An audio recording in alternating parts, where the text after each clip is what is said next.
everyone doing tonight? Everyone enjoying themselves? Yeah. Great.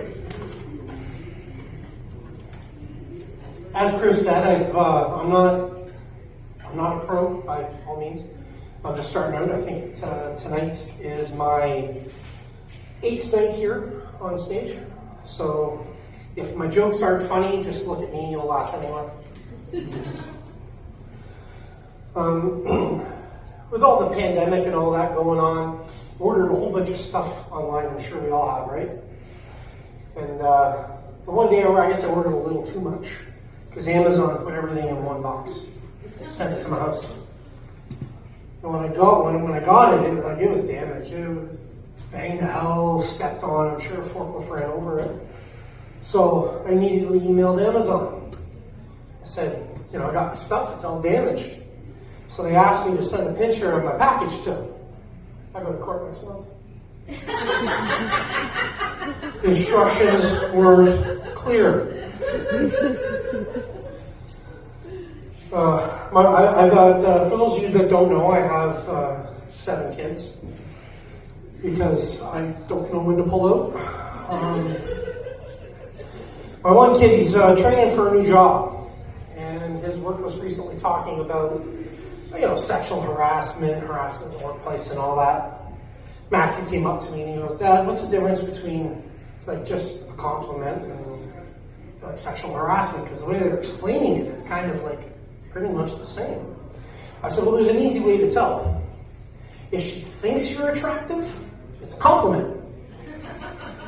And then I took a good look at him and I said, just don't talk to any girls. He looks like me." Poor kid. My oldest child, Kristen, when she was younger, she was a little baby, I took her grocery shopping because I was home, the mother was at work. So we're walking down the aisle, and when she was a baby, she used to love apple juice. So I made the mistake of stopping here. Right here, where they pile up all the boxes and the displays of all the whatever they have on sale. Thank God it was on sale. It's relevant to the next part. My daughter wanted an apple juice. Her being this tall, the display being this tall, she grabbed from here. Needless to say, $147 of broken glass and apple juice later, I got told to leave the store. That was a long ride home while I looked in the rearview mirror and seen her sitting in the seat, drinking the apple juice out of the sippy cup that just cost me $150. Anybody else have kids like that? No? They're all angels? No, they're not. We both know they're not. The other day, last week it was, remember where the temperature was 14 degrees and then it dropped to 0, hail, snow, everything all in one day?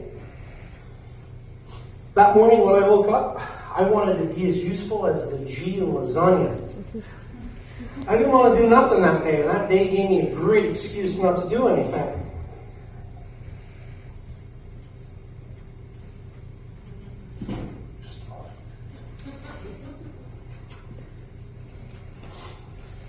I had to meet the teacher with my kids that are in high school. I have 3 kids in high school.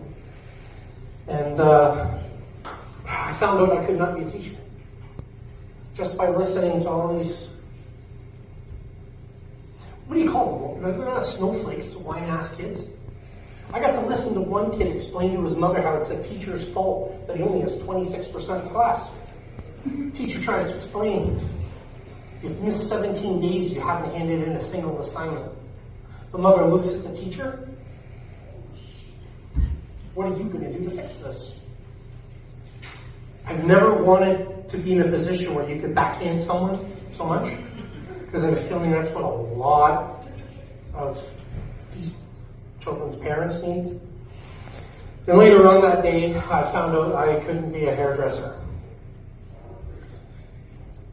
How many times you guys been getting a haircut and you're moving too much? The hairdresser always told me to stop moving. I was sitting there and the guy beside me, he was on his phone the whole time. And the hairdresser, she was Asian, so she was this tall. Him sitting in the seat was this tall. He was a big boy. If it was me, Oh, that's my shut the fuck up message. I said shut up. It's just like my kids. But excuse me here, it's technology. Anyway, getting back to the hairdresser before I finish. Can you all put yourself in the place of being that hairdresser? Wouldn't it feel great just to grab the razor and go, give her a sideways reverse mohawk? From here to here, straight over, and then send them on their way. So we'll bring your house back. This is my time. I've gone over again. What a surprise. Sorry about that, Chris. Everyone, Chris Jarvie.